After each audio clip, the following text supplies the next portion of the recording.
कई हैं, जैसे आपके होंगे रागी, कोदो, कुटकी, समा है? तो ये सब जो है ये माइनर मिलेट में या लघु मिलेट में ये आए। और कुछ को सरकार ने क्या किया है कि वो मिलेट में तो नहीं आते हैं। मिलेट की परिभाषा हमने क्या बताई थी कि ऐसे सीरियल या ऐसे अनाज की फसल जिसके दाने छोटे हों, मतलब धान गेहूं इनसे छोटे हों। लेकिन कुछ ऐसे हैं जैसे कि ये दो है, एक कुटू व्रत में जो खाते हैं ना, कुटू का आटा, वो कुटू, और ये जो चौलाई होती है, चौलाई का जो बीज, तो ये दो को भले ही इनके पौधे अनाज के पौधे जैसे नहीं है भाई, ये तो चौड़ी पत्ती के पौधे हैं, लेकिन इनका जो बेनिफिट है, इनकी जो प्रॉपर्टीज हैं वो मिलेट्स की तरह है। तो इनको चूंकि ये दिखते नहीं है वैसे, तो इनको स्यूडो मिलेट माने छद्म मिलेट, मतलब नकली मिलेट कह सकते हैं साधारण भाषा में, नकली मिलेट कह के इनको बुलाया जाता है। तो ये आप दाहिने तरफ देखेंगे तो उनके ये बीज जो गोले हैं ना, इनमें दिया हुआ है। अब अगर हम अभी बात देखें कि पूरे भारत में इस समय जो बाजरा है वो करीब 7.5 मिलियन हेक्टेयर में उगाया जा रहा है, और उसकी जो प्रोडक्शन है टोटल 11 मिलियन टन है, और एवरेज जो प्रोडक्टिविटी है वो करीब 15 क्विंटल के करीब आती है एक हेक्टेयर में। ठीक है, ऐसे ही अब आए ज्वार पे, तो ये 3.5 मिलियन हेक्टेयर में उगाया जाता है और प्रोडक्शन 3.81 है, और 1000 के करीब 10 क्विंटल के करीब इसकी एवरेज उपज है। अब जो माइनर मिलेट है उनमें फिंगर मिलेट, क्योंकि माइनर में भी थोड़ा सा ये ज़्यादा है तो इसलिए हमने अलग से रखा है, तो ये करीब 1 मिलियन हेक्टेयर में ये उगाई जाती है, और इसकी जो उपज है वो भी 14 क्विंटल के करीब एवरेज आती है। और जो बाकी माइनर मिलेट हैं जो 5-6 हमने बताई थी, उनको चूंकि अभी भी बहुत कम क्षेत्रों में, आप लोगों के यहाँ लेते हैं क्या माइनर मिलेट? नहीं, अभी हमें नहीं लगता है कि आप लोग लेते होंगे। रागी भी नहीं लेते होंगे। रागी भी नहीं, मोस्ट बाजरा सोरगम, बाजरा और ज्वार, बस यही अधिक से अधिक। बाजरा तो लेते ही होंगे, बाजरा तो आगरा का क्षेत्र उधर का तो वो है। तो माइनर मिलेट करीब 0.5 मिलियन हेक्टेयर में उगाई जाती है, और इसकी उपज भी देखिए करीब 9 क्विंटल के करीब ही है, तो इसकी उपज में कम है। तो ओवरऑल अगर हम देखें तो भारत जो देश है वो पूरे एशिया का 80% मिलेट का उत्पादन करता है, और अगर हम पूरे वैश्विक स्तर पे देखेंगे तो 20% पूरे ग्लोबल प्रोडक्शन का भारत ही उपयोग मतलब प्रोडक्शन करता है। अब ये हम क्यों आज के समय में हम क्यों इस पे जा रहे हैं कि इतना ज़्यादा उस पे जोर दिया जा रहा है? तो ये अगर देखें तो जो हमारी दीर्घ काल से हिस्ट्री में अगर हम देखेंगे तो सबसे पहले अगर कोई फसल के रूप में कोई पौधे को लिया गया, पहले तो सब कुछ ऐसे था। आज से अगर 6000 साल पहले चले जाएं तो उस समय कोई फसल थी क्या? नहीं, कोई फसल नहीं थी, सब पौधे थे। उन्हीं में से हम चुन के हम लोगों ने उसको फसल का रूप दिया, उसको उगाने लगे ऐसे, और तभी से खरपतवार भी आए। नहीं तो कोई खरपतवार नहीं था भाई, सब पौधे हैं, सब खरपतवार हैं। तो जब मनुष्य ने कंसेप्ट दिया फसल का कि ये हम फसल उगाएंगे, तो भाई वहाँ कुछ पौधे तो आएंगे, अब उनको आपने बोल दिया ये खरपतवार है। तो ये सबसे पहले जो मतलब डोमेस्टिकेट की गई हैं जो क्रॉप जो कि उपयोग में लाई गई, उनमें ये मिलेट्स आती हैं। इनकी बहुत ज़्यादा विविधता है, जैसे हमने बताया 8-10 प्रकार की विविधता है। बहुत इनमें ये क्षमता है कि ये कम पानी हो, है ना, सूखा पड़ जाए या गर्मी पड़ जाए, इन क्षमताओं में भी ये अच्छे से मतलब उपज दे देती हैं, जबकि दूसरी फसल जो है वो हो सकता है कि आपको कुछ न मिले। और चीज़ें हैं जैसे कि ये आजकल आप लोग देखते हुए कि एनवायरनमेंट का पॉल्यूशन का बहुत चल रहा है कि भाई कार्बन डाइऑक्साइड बढ़ रही है, तो इन फसलों में फिजियोलॉजिकली ऐसी क्षमता है कि ये जो कार्बन डाइऑक्साइड को ये सोखती, तो एक तरह से इनको उगाने से पॉल्यूशन का भी हम ध्यान रख सकते हैं। और ये तो रही मतलब उनको उगाने की और ये बात, और सबसे बड़ा फायदा क्या है कि ये हमारे स्वास्थ्य के लिए सबसे अधिक ये मतलब फायदेमंद है। ये हमने अभी बता ही दिया कि इनको खाद पानी ये सब बहुत कम चाहिए, ये नहीं कि धान की तरह आपको चाहिए, है ना। और मतलब इनमें मुख्य बातें यही है कि इनमें पानी और खाद की भी बहुत कम मात्रा रहती है। अब ये देखिए, ये जो ज्वार की, थोड़ा सा वहाँ देखिएगा, ये ज्वार की फसल है ना। तो ये हमारी जो भारत में 5वें रैंक की क्रॉप आती है, ये अगर अनाज की फसलों में देखेंगे तो इसका 5वां रैंक है। और ये प्रोटीन, विटामिन, एनर्जी और इन सब का मुख्य स्रोत है। और कहाँ उगाई जाती है? जहाँ की बारानी क्षेत्र है, कम वर्षा होती है जहाँ पे। और बहुत सारे इसके जो हेल्थ बेनिफिट्स हैं जो हमने लिखे हैं, इनमें बहुत सारे प्रोटीन, ऐसे विटामिन जो कि दूसरे में नहीं है, मतलब धान में गेहूँ में नहीं है, वो इनमें पाए जाते हैं। और ये उन लोगों के लिए इसका सेवन फायदेमंद है जिनको कि हृदय की बीमारी है या कोई मोटापा या आर्थराइटिस, तो उन लोगों को कहा जाता है कि आप लोग ये ज्वार की फसल, ज्वार का जो दाना है सेवन करिए उसका। अब ये आया बाजरा। बाजरा देखिए, ये भी पूरे विश्व में और भारत में काफ़ी ये उगाई जाती है।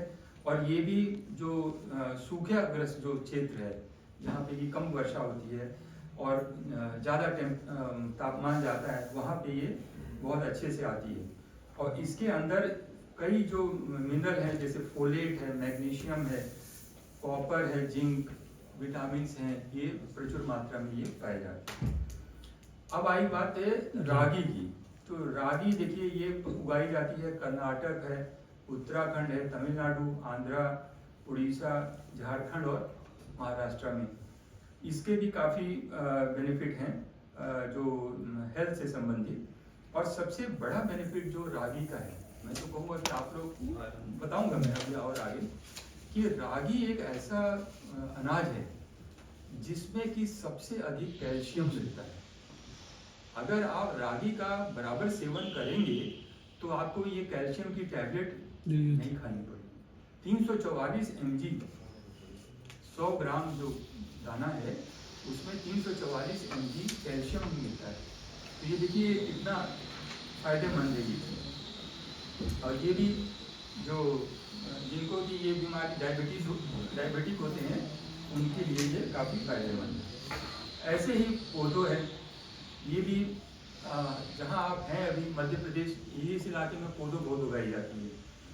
और इसमें भी काफ़ी जो वही प्रोटीन, कार्बोहाइड्रेट, फैट्स, ये सब काफ़ी हैं। और ये अगर देखा जाए तो जो कहते हैं ना कि जिनको शुगर की बीमारी है उनको चावल नहीं खाना चाहिए, क्या बोलते हैं, तो उसका अल्टरनेटिव है ये, चावल की जगह कोदो खाने की सिफारिश की जाती है। ये हुआ समा। समा भी देखिए, ये जहाँ भी कि मतलब जो बारिश का मौसम बहुत इरेटिक रहता है, कभी हुई नहीं हुई, वहाँ पे ये बहुत अच्छे से समा का जो है ये आता है। और इसमें भी देखिए आयरन, कैल्शियम, मैग्नीशियम और जिंक ये काफ़ी प्रचुर मात्रा में रहता है।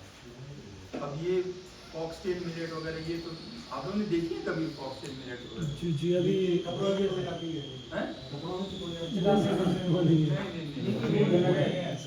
उसको अलग घास होती है, वो घास है ना, इससे थोड़ा मिलती है। हाँ मिलती जुलती है, इसलिए बोल रहे हैं। हाँ मिलती जुलती है, लेकिन ये तो आप फसल के रूप में फसल लेते होता हैं। है। हाँ, सेम लग रही है। ये प्रोसो मिलेट भी होती है, चीना बर्रा यहाँ बोलते हैं। ये बहुत उगाई जाती कुटकी है ना।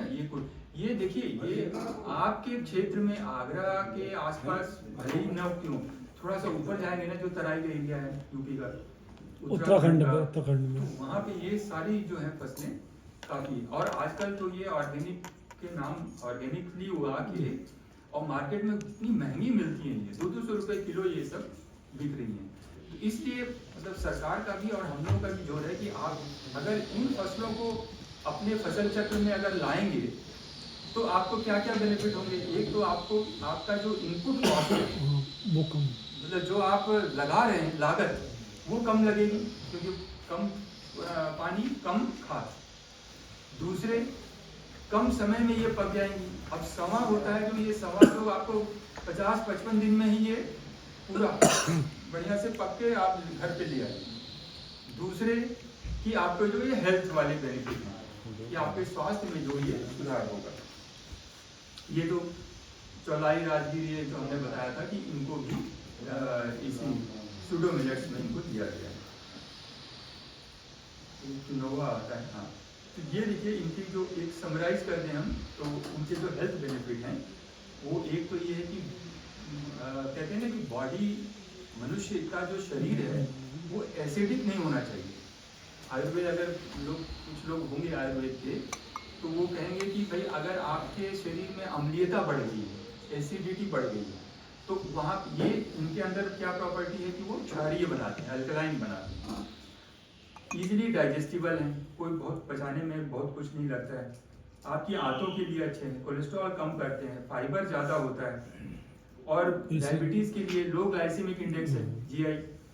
तो ये और कई बीमारियों में इनका सेवन काफ़ी फायदेमंद पाया गया है, जैसे माइग्रेन होती है लोगों को, सिर दर्द वगैरह की बीमारी, हार्ट में वाले लोगों के लिए भी एंटी कैंसर प्रॉपर्टीज़ हैं। कुछ लोगों का मूड बहुत चिड़चिड़ा रहता है, उग्र रहता है, हाँ टेंशन वाले, उनको भी ये थोड़ा सा मतलब ठंडा दिमाग रखती है ये। तो ये और बाकी जो प्रोटीन विटामिन ये तो है ही, ठीक है। ये कंपेरिजन है, ये आप छोड़ दीजिए, वही जो हमने अभी तक बताई वही बात है, ये समझ में केवल। अब आप ये देखिए कि देखिए ये महिला आदिवासी महिला हैं ये,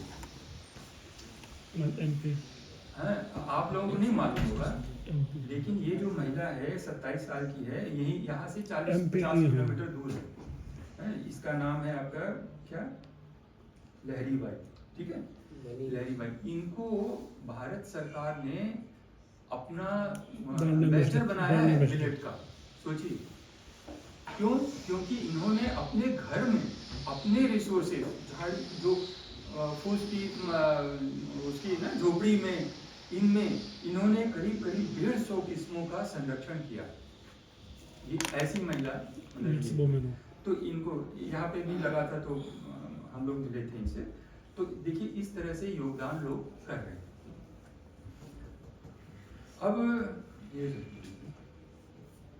अब आए हम बात, अभी तक ये हो गया कि देखिए मिलेट या श्री अन्न क्या है, ये हमारे मतलब किस तरह से सिस्टम में आ सकते हैं।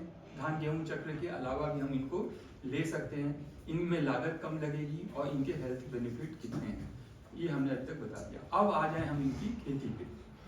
तो इनकी खेती में जो सबसे बड़ी समस्या आती है वो आपके अगर खरपतवार की आती है तो उसके लिए क्या है वो हम आपको बताएंगे। तो इनमें अगर जैसे खरपतवार से सुबह की क्लास में बताया क्या होगा ना कि भाई खरपतवार क्या हानियां करते हैं जी, बताए कोई किसान भाई बताए। खरपतवार अनवांटेड प्लांट होते हैं, क्या क्या नहीं वो क्या हानि करते हैं, जैसे कि फसल कम होती है, उनके पोषक तत्व जो होते हैं फसल के वो, हाँ मतलब जो मतलब इनपुट आप दे रहे हैं फसल के लिए उसको वो चुरा लेती है। खाद हो, पानी हो, स्पेस है, सनलाइट आ रही है, अगर खरपतवार का पौधा बढ़ गया तो आपका जो फसल का पौधा नीचे रह गया तो उसको सूरज की रोशनी ही नहीं मिलेगी, वो तो ऐसे ही पीला पड़ के खत्म नष्ट हो जाएगा। तो ये इनके ये है। तो शुरुआती जो दौर होता है मतलब पहला 25 से 30 दिन वो मिलेट्स थोड़ा कमजोर रहती है, खरपतवार तेज रहते हैं। तो इसलिए कहा गया है कि अगर आपने 25 से 40 दिन 25 से 30 दिन तक अगर खरपतवारों का नियंत्रण इसमें कर लिया तो फिर आगे नहीं दिक्कत आएगी, आगे ये फिर पूरा कवर कर लेती है ना फसल। अब अगर नहीं किया जाता है तो लॉस हानि क्या होती है देखिए, अगर ज्वार में अगर खरपतवार नियंत्रण नहीं किया जाए तो 15 से लेकर 97% मतलब पूरी फसल भी कभी नष्ट हो सकती है अगर हमने छोड़ दिया, खरपतवार का नियंत्रण नहीं किया। बाजरा में भी देखिए वही हाल है, फिंगर मिलेट और बाकी जो ये छोटे लघु मिलेट हैं इनमें भी 40 से लेकर 60% तक की हानि उपज में हमारी हो सकती है अगर हमने खरपतवार नियंत्रण नहीं किया। ये कुछ मुख्य खरपतवार जो आते हैं वो अभी हम फोटो में आपको दिखा देते हैं। ये इनको आप लोग पहचानते होंगे जरूर, मुझे आशा है ना? हाँ, मकोई है, मकोई हाँ मकोई है, एक पत्थर चट्टा है ना? पत्थर चट्टा दिखा? पत्थर चट्टा है। दूधी है, मोथा है, ये यही सब मेल मुख्य में आते हैं। अब इनमें क्या, तो अब देखिए जो किसान भाई अभी अगर जो भी ले रहे हैं तो क्या करते हैं, अधिक से अधिक एक निराई जाके कर दी हाथ से, यही करते हैं। लेकिन इसीलिए उपज में काफी जो है वो कमी आती है, क्योंकि अब पूरी तरह से खरपतवार का आपका नियंत्रण वो नहीं हो पाता है। तो या तो आप उसको 2 निराई कम से कम 2 निदाई की, आप लोग क्या कहते हैं खरपतवार निकालने को? निराई कि कहीं कहीं निराई बोलते हैं, कहीं निदाई बोलते हैं, कहीं निंदाई बोलते हैं। तो वो 2 अगर करते हैं तो आपकी फसल पूरी निकल जाएगी। लेकिन 2 में लागत कितनी आएगी? 2 निदाई कराएंगे तो उतना मजदूर की लागत कहाँ से आएगी? बहुत लगेगी। तो इसके लिए हमारे पास कुछ ऐसे उसका अल्टरनेटिव होना चाहिए जो कि हमारे मजदूर की जो लागत है, एक मान लो आप लोग एक निदाई कराते हो तो कितना खर्चा आता है? ये भी खत्म 1500-2000 रुपये अभी 1500 रुपये अभी अलग फसल का अलग एवरेज है। 4000 5000 तक होता है, 6000 तक भी होता है। मतलब मेरा ये फसल है के कि हिसाब से 4-5 हजार तो लग ही जाता है जी, हम से एक बार और दोबारा करेंगे तो ये जो है ठीक है। ये एक पूरे अगर लागत आप लगाएंगे तो उनमें ये बड़ा खर्चा आता है, निदाई का खर्चा बड़ा खर्चा आता है। और इनमें चूंकि ये मुख्य फसलें नहीं थी अभी तक, तो इनमें जो हर्बिसाइड या शाकनाशी हैं वो भी ना के बराबर है हम तो कहें। तो उसी पे मैंने पिछले 5 सालों से इस पे काम करना शुरू किया। आप लोग अगर खरीफ में आए होते तो जो मंदिर है गए हैं वहाँ मंदिर की तरफ? आज ही आए सुबह। आज हुआ है। तो हमारा बहुत अच्छा एक प्रांगण है, तो आगे तक जाएंगे यहाँ से तो मंदिर है, मंदिर से ही लगा हुआ जो फील्ड है उसमें हम इस पे काम करते थे और हर खरीफ में इसको लेते हैं। तो इसमें कुछ ऐसी हैं पाया गया है कि अगर हम हाथ से निदाई की बजाय अगर हम ये लें इन शाकनाशियों का हर्बिसाइड का उपयोग करें तो हमें लागत हमारी कम हो जाएगी और हमारा खरपतवार का नियंत्रण भी पूरा होगा। तो जैसे कि आपका ज्वार और बाजरा है, मुख्य तो वहाँ पे वही है ना, ज्वार बाजरा। तो उसमें देखिए हम अल्ट्राजिन एक आता है वो ले सकते हैं, पेंडिमेथ्रिन लगा सकते हैं, मेटलाक्लोर आता है और ट्रूफोल। अब हम इनके थोड़ा थोड़ा बताएं कि ये जो फसलें हैं ये धान और गेहूँ के जैसे नहीं है। इनको अगर वो डोज जो हर्बिसाइड का डोज है वो ज़्यादा हो गया, समय इधर उधर हो गया, तो ये थोड़ा फसल को नुकसान भी कर सकती है। तो इसलिए हमें जो कुछ चीज़ों का थोड़ा सा ध्यान रखना है, जैसे कि अगर हमारी जो मिट्टी है जहाँ हमने लिया है वो अगर बहुत ही हल्की टाइप की है, एकदम लोमी है, उसमें क्ले जो है वो एकदम नहीं है, उस तरह से रेतीली है, तो वहाँ पे हमारा जो हर्बिसाइड का डोज होता है वो कम होता है। ये एक मतलब क्या कहेंगे कि नियम के तौर पे इसको मान लीजिए। जहाँ जैसे हमारी फसल मिट्टी हमारी मतलब रेतीली की तरफ जाएगी तो हमारा हर्बिसाइड का डोज कम होगा, और क्ले की तरफ जाएगी, भारी मिट्टी होगी, जैसे यहाँ की है ना, यहाँ की मिट्टी मतलब भारी मिट्टी में आती है, काली मिट्टी जो है, क्ले कंटेंट ज़्यादा है, यहाँ रेत का जो परसेंटेज है वो कम है, आप लोग देखिएगा। तो यहाँ पे उसका थोड़ा ज़्यादा लगता है, मतलब 20% ज़्यादा और 20% कम, ये इसका एक रूल मान लीजिए। तो एट्राजिन मान लीजिए आपका ज्वार बाजरा है और एट्राजिन लगाना है तो कैसे करेंगे? ये है कि खरपतवार के बीज के उगने के पहले ये काम करेगा। या हमारी जो फसल है, तो आपने आज मान लीजिए बाजरा लगाया, उसकी बिजाई की और उसके अगले दिन या उसके अगले दिन सर अंदाज़ या पेटामेथ्रिन बता दें, कोई भी सारा लिखा है। अल्ट्राजिन करें। तो अभी लिख के आए हैं तो बता रहे हैं। तो अल्ट्राजिन जैसे है, तो आपने बिजाई की, उसके 1 दिन या 2 दिन के बाद बिजाई के पहले आपने पानी लगाया होगा, तो उसका कुछ तो वतर होगा ना, नमी तो उसी पे उसको स्प्रे कर दीजिए। और फिर 1-2 दिन के बाद में, और फिर आप वो आपका 20-25 दिन तक वो खरपतवार को उगने ही नहीं देगा। ये ऐसी दवा पेंडिमेथ्रिन जो आप कह रहे हैं, पेंडिमेथ्रिन भी वही चीज़ है, लेकिन पेंडिमेथ्रिन का भी डोज अगर थोड़ा सा भी ज़्यादा हो गया, क्योंकि देखिए क्या है, किसान भाई एकदम वैसा कैलकुलेट करके तो डालते नहीं जैसा हम लोग करेंगे, तो कभी भी ऐसा रखिए कि थोड़ा कम की तरफ रहे। ज़्यादा होगा तो हो सकता है कि फसल पे नुकसान हो जाए, उगे ही ना, या उग के आप देखेंगे कि बीज उगा लेकिन वो मुरझा मतलब फल जाता है, बढ़ जाए। तो ये सब अगर हुआ है तो मतलब उसकी टॉक्सिसिटी आ गई।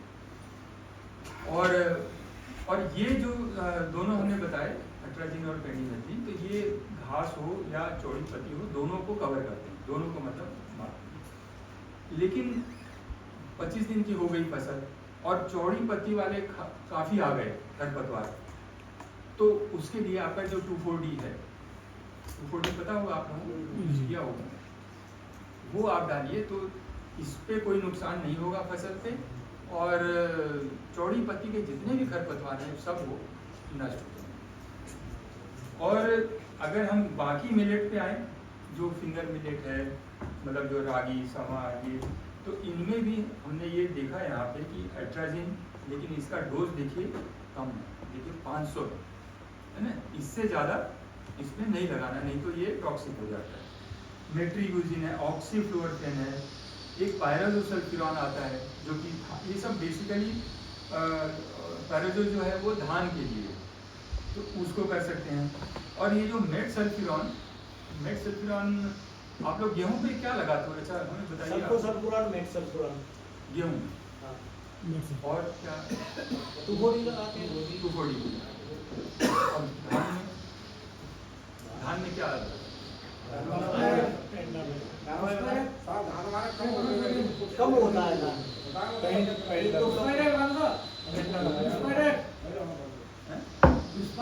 अच्छा डिस्पायरिक है। हाँ, धान सीधी वाली देते हैं कि रोपा वाली? रोपा वाला तो उसमें कम आता है, ऐसे ही उसमें खरपतवार कम आता है ना, रोपा। लेकिन आजकल जो कहा जा रहा है कि सीधी बुआई वाली धान पे चाहिए, उसी मशीन हमारे यहाँ नहीं होती है। आते हैं नहीं ड्रम सीडर वाली ना, हैं? ड्रम सीडर वाली नहीं, ड्रम सीडिंग नहीं। छिड़काव। अभी आप लोग जब फील्ड में जाएंगे ना, फील्ड जब प्रचित भ्रमण कराएंगे, तो हमारे पास कई मशीनें हैं। उसमें एक आता है, अभी देखो अगर आप लोग थोड़ा ऊपर जाए, हिसार है, मतलब हरियाणा, पंजाब, इनमें तो वो अब सीधी बुआई, उसको बोलते हैं सीधी बुआई धान, मतलब उसमें कोई मचाई ये वो करने की जरूरत नहीं है। और एक है कि वो संरक्षित खेती में, मतलब जुताई ही नहीं करते, बिना जुताई के। और हैप्पी सीड ड्रिल है हमारे यहाँ 4 पड़े हैं, तो उनको देखिएगा, उनका पूरा पीछे का ना कैसे करता है, वो खाद बीज सब भर दिए, और वो सिर्फ एक पतला सा चीरा लगाएगा बस, वो मिट्टी में, पूरा फाल नहीं है उसका कि है। अच्छा हैप्पी सीड ड्रिल है, हाँ तो बढ़िया है। देखिए आप लोग इन्हीं से चर्चा कर लेंगे तो बता देंगे। तो हैप्पी सीड ड्रिल से मतलब जो कंजर्वेशन आजकल कह रहे हैं हम लोग, वो तो डिस्पायरी बैग जैसे डालते हैं, तो ये तो पोस्ट वाले हो गए, मतलब कि जब 20 दिन की फसल हो गई तब उसको डालते हैं। तो यहाँ पे हम क्या है कि मेटसल्फिरॉन जैसे हमने बताया, मेहंदी किस नाम से आप लोग लेते हो, एल्बिक या क्या आता है वहाँ? नहीं, अलग अलग कंपनी का अलग नाम होता है। हाँ, तो ये इन फसलों में 20 से 25 दिन के बीच में हम मेटसल्फिरॉन 2,4-D का उपयोग कर सकते हैं, जिससे कि ये जितने भी चौड़ी पत्ती वाले खरपतवार हैं उनको ये मार देगा। तो ये रही बात इनकी कि इनमें जो हर्बिसाइड या शाकनाशी हम जिनको कहते हैं उनका, लेकिन अभी भी देखिए बहुत कम उपयोग है, और वो भी क्या है कि आपको कहीं किताबों में नहीं मिलेगा ये अभी रिसर्च वाले मोड में ही है ना। तो इसको अगर कोई अगर यहाँ पढ़ के या देख के अगर अपने यहाँ करना है तो थोड़ा सावधानी से पहले करें। ये हमारी एक कुछ इफेक्ट देखिए हमने जो यूज किए हैं कि कुछ हर्बिसाइड कैसे उसका बढ़िया इफेक्ट आता है। एक तरफ देखिए कि जहाँ की कोई खरपतवार निदाई नहीं की गई है, अनवीडेड है वो बाएं तरफ, और एक तरफ जो वहाँ पे फसल में खरपतवार नाशी डाला गया, ठीक है, दाहिनी तरफ डाला गया है, बाएं तरफ नहीं। तो ऐसे ही देखिए इनमें ये कुछ हमारे जो अन्य राज्यों में हमारे केंद्र हैं इस संस्थान के, वहाँ पे भी जो काम हुआ है वो हमने आपको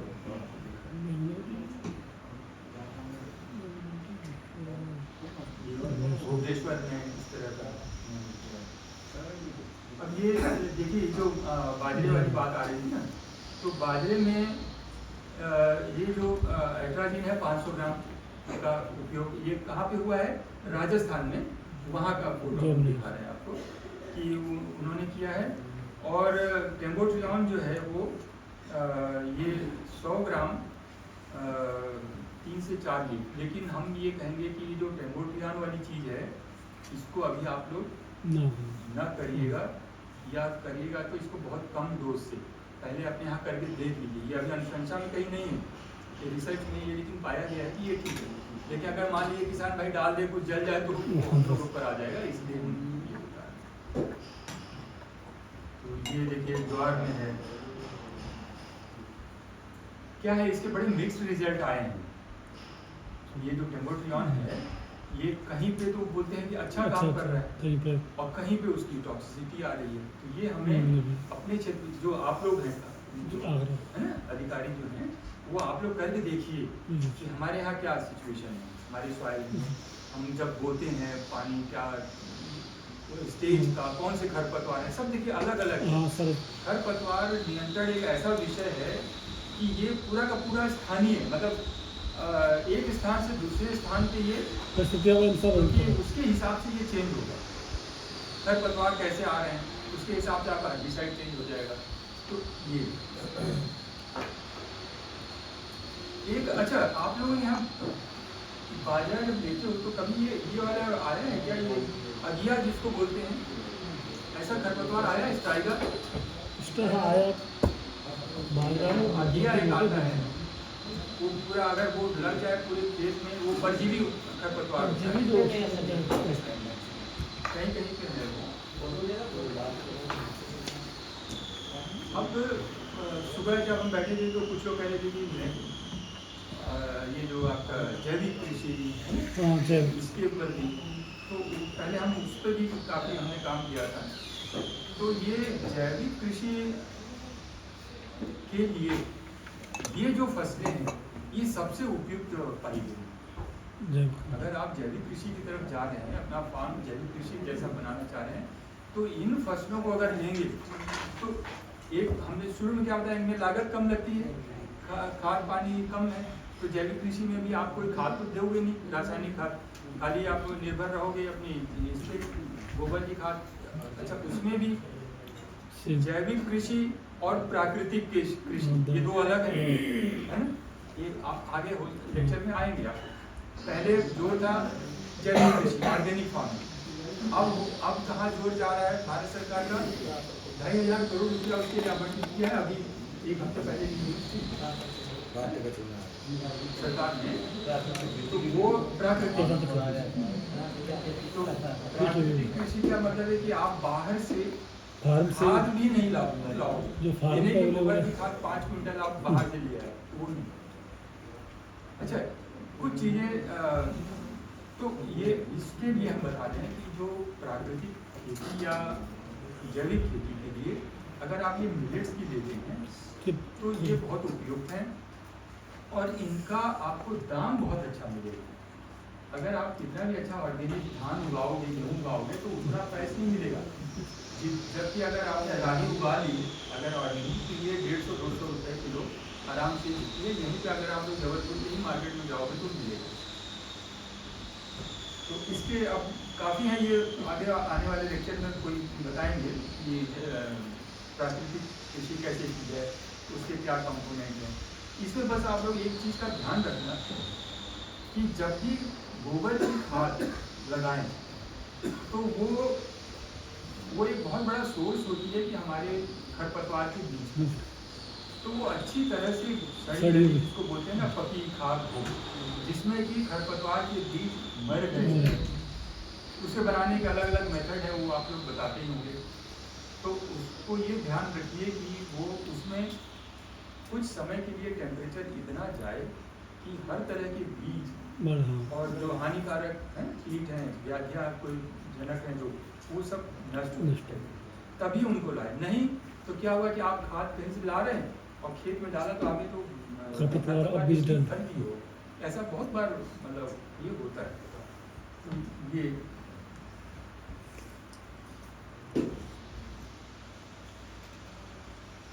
इसमें कई चीज़ें हैं वही, जैसे कि प्रिवेंटिव मेथड, उसमें एक चीज़ हमने अभी बताई।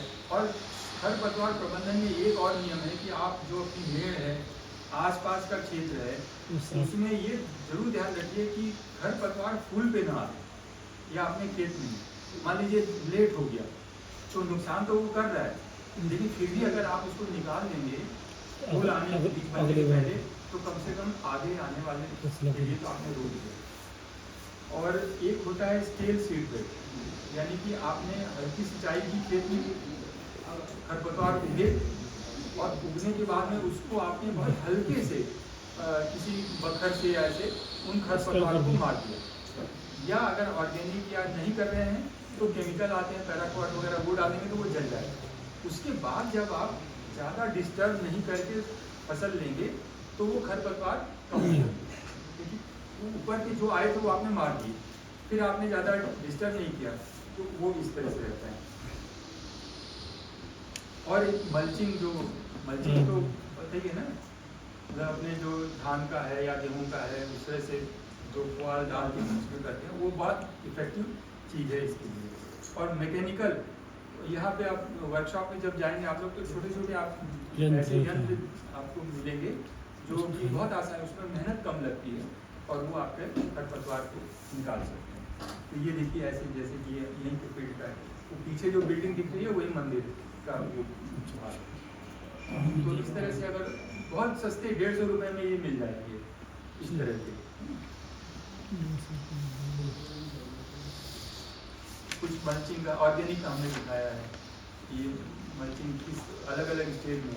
अब देखिए सबसे ऊपर बाएं तरफ ढैंचा होता है, उसको हमने ले लिया, अब वो 20-25 दिन तक ढैंचा उगा दिया, अब आपको लग रहा है कि वहाँ फसल तो दिख ही नहीं रही है, फिर उसको हमने ढैंचा को उखाड़ दिया, तो अब बगल में देखिए उसके अब फसल की लाइनें आपको दिख रही हैं, है ना, फिर वो सूख गई और फिर बाद में देखिए। तो उसने क्या किया, उसने एक तो वो खरपतवार को तो दबाया ही और साथ साथ थोड़ा सा न्यूट्रिशन भी, पोषक तत्व भी, क्योंकि हरी खाद है तो वो भी। तो ये ऐसे थोड़े से हमें इस तरह का एडजस्टमेंट करके ये करना। ये कुछ लोग करते हो, आप लोग इंटरक्रॉपिंग करते हैं भाई यहाँ? ब्लैक ग्राम वगैरह पहले आप तो करते नहीं करते, लेकिन अब होने लगी है। अच्छा, तो अभी तो हम इतना ही बता रहे हैं आपको, अब अभी कुछ समय 5 मिनट और लेते हैं आपको। नहीं चाय तो हम पिएंगे।